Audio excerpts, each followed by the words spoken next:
छोटे से गांव में रवीश नाम का एक व्यक्ति रहता था। वह किताबों का शौकीन था और हमेशा कुछ न कुछ पढ़ता रहता। एक दिन उसे पुरानी किताबों की दुकान से एक लाल रंग की किताब मिली।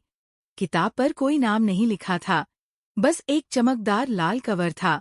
रवीश ने सोचा, किताब तो पुरानी दिख रही है, लेकिन इसके कवर पर एक अजीब सा आकर्षण है। वह बिना कुछ सोचे समझे किताब खरीदकर घर ले आया। जैसे ही उसने किताब खोलने की कोशिश की, किताब का पहला पन्ना हिलने लगा। वह चौकन्ना हो गया। किताब में एक अजीब सी ध्वनि सुनाई दी, जैसे किसी ने उसे पुकारा हो। ये क्या है? किताब से आवाज कैसी आ रही है? उसने ध्यान से सुना, लेकिन उसे कुछ साफ नहीं सुनाई दिया। धीरे धीरे उसने किताब पढ़नी शुरू की। किताब में अजीब अजीब बातें लिखी थीं, जैसे किसी पुराने राजा के खजाने का जिक्र हो। क्या ये किसी रहस्य की किताब है? लेकिन ये तो कहानी जैसी नहीं लग रही। रात के समय जब वह किताब के दूसरे अध्याय पर पहुंचा, तभी उसे लगा जैसे कोई उसके कमरे में है। उसने चारों ओर देखा, लेकिन कोई नहीं था।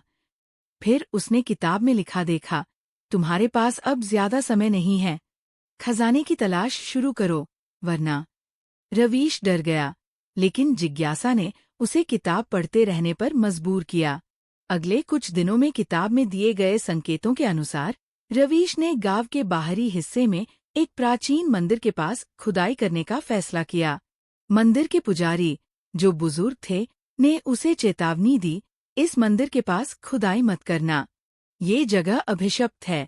पुजारी जी, ये किताब मुझे कुछ और ही इशारा कर रही है। मुझे इस खजाने की तलाश करनी ही होगी। रवीश ने पुजारी की बात नहीं मानी और खुदाई शुरू कर दी। जैसे जैसे वह खुदाई करता गया, उसे नीचे कुछ ठोस महसूस हुआ।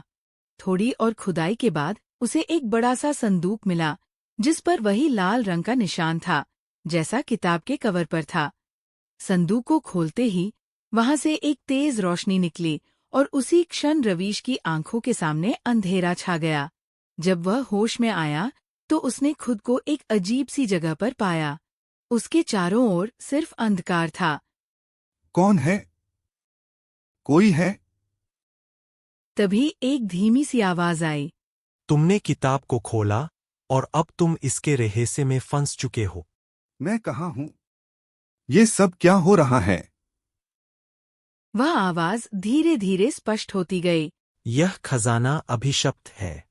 इसे जिसने भी छूने की कोशिश की, वह इस अंधकार में खो गए। तुमने चेतावनी को नजरअंदाज किया और अब तुम्हें इसकी सजा भुगतनी होगी। रवीश को समझ नहीं आ रहा था कि वह क्या करे। उसे अब पुजारी की चेतावनी याद आ रही थी, लेकिन अब बहुत देर हो चुकी थी। तभी अचानक किताब फिर से प्रकट हुई और उसमें लिखा था, अगर तुम इस अंधकार से निकलना चाहते हो, तो तुम्हें उस पुजारी से माफी मांगनी होगी और खजाने को वही छोड़ना होगा। रवीश ने किसी तरह किताब के निर्देशों का पालन किया और पुजारी के पास जाकर माफी मांगी। पुजारी ने उसे देखा और मुस्कुराते हुए कहा, खजाना सिर्फ एक भ्रम था, असली खजाना तुम्हारी समझ और विवेक है।